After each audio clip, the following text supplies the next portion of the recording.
Hello, friends. All of us have an aim in life. If you're a college student, you have assignments you need to complete.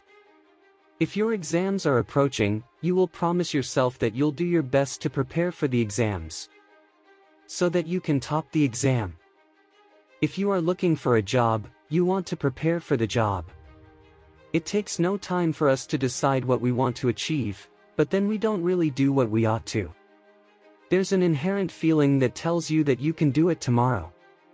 And that it's okay if you relax for a while on Instagram, scroll through the web, or watch comedy videos on YouTube. While we put off things for tomorrow, we end up wasting time today. And tomorrow never arrives. In today's video, let's try to understand it from a scientific perspective, the psychology behind procrastination, and find the real solution to it. Friends, in this video, I won't be giving you a motivational lecture, because I believe that motivation is a short-lived phenomenon. If you feel motivated after watching a video, and start working powered with that motivation, you will work well for the next few hours. At most, you will be motivated for the next 2 to 3 days, but then the motivation would come crashing down, and you stop working.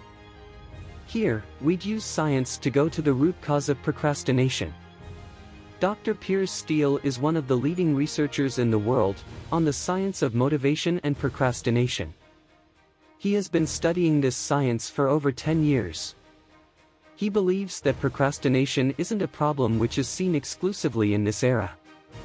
It has existed for ages. Thousands of years ago, in 1400 BC, Egyptian hieroglyphs have been found that talk about it. A University of Toronto Egyptologist translated this: "Friend, stop putting off work and allow us to go home in good time." About 600 years after this, in 800 BC, an ancient Greek poet had said something similar. This has been reiterated by many poets and motivational speakers in history. But we have gotten worse.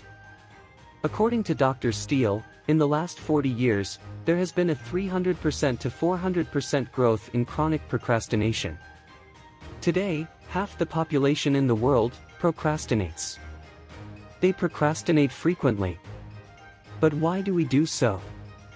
We need to dig deeper. Think about the things you procrastinate doing. Think why you act like this. When you have to prepare for an exam or for a job interview, you procrastinate. But have you ever procrastinated while scrolling on Instagram? Or while watching a comedy video on YouTube? Nope.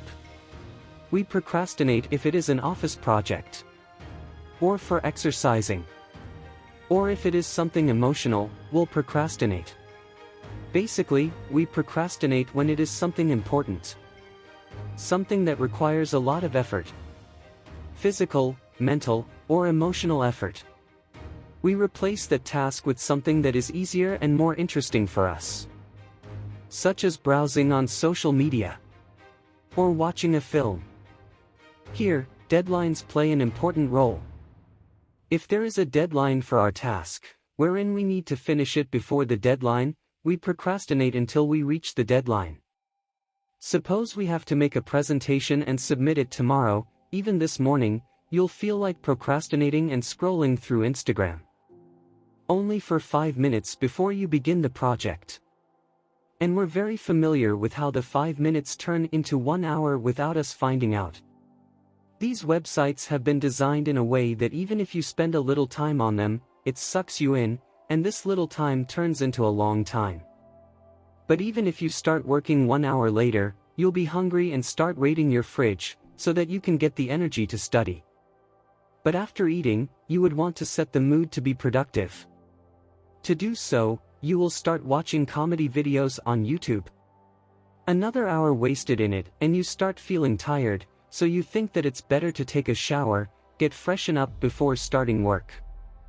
Hours pass by and day turns into night, and then an alarm goes off in your mind. You are left with 12 hours only. You need to finish it somehow. When it is time to sleep, you start making the presentation. You stay awake the whole night and work on it till the last minute. We're given a deadline so that somehow or the other we complete our work by the end moment. But what happens when there are no deadlines? Friends, In such cases, the procrastination may continue infinitely.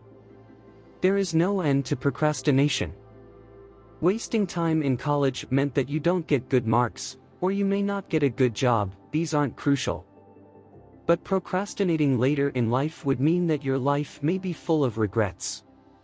You would have heard elders say something like they wanted to become great at something when they were younger, and that they couldn't do it because of circumstances. They say that they used to have big dreams. Often, they blame the circumstances. But they know that they didn't try. They are now stuck with a permanent, what-if feeling. It is not only about lifetime regret, it brings in stress, anxiety, and depression as well. The thing you want to do, and the thing you are doing, if there's a huge gap between the two, there will be a mental conflict within you. This can be termed cognitive dissonance. Another feeling that accompanies procrastination is guilt. If we aren't happy with procrastination, why do we do it? So what's the conclusion of all of this? Friends, the thing is that once you understand these causes, and you identify the reason you procrastinate, the reason why you put off working on things you shouldn't, then you can curate a solution for yourself. First of all, empty your thoughts, and take a pen and paper.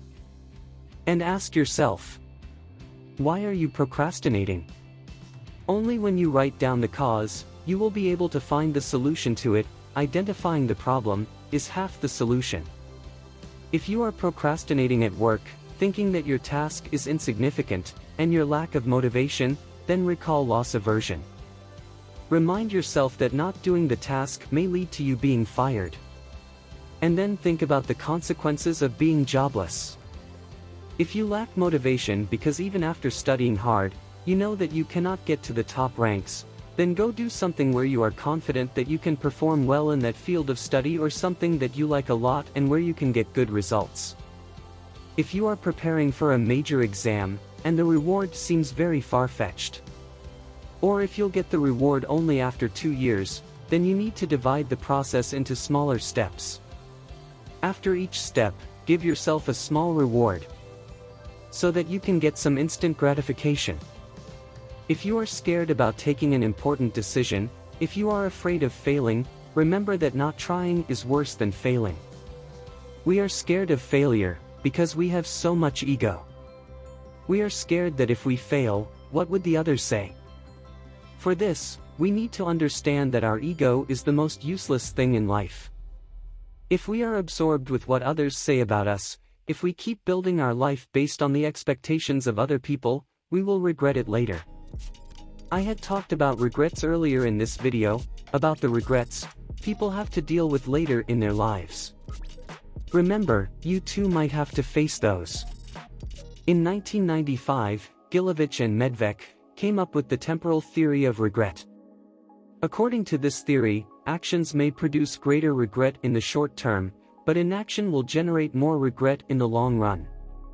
If you do something now, you may end up doing something that you will regret in the short term, but not doing something will give you more regret in the long term.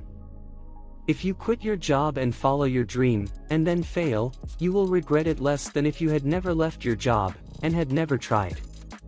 After all these, the last obstacle between procrastination and you, are the distractions. Social media, your phone, this is the last thing I am talking about, because if the other reasons and obstacles to motivation I told you about is clear to you, you will hardly, if ever, be distracted by the distractions. That's all for today. I hope you have learned something good from this video and it will make some good changes in your life. If you find this video informative, hit the like button and don't forget to subscribe for more. Thank you for watching.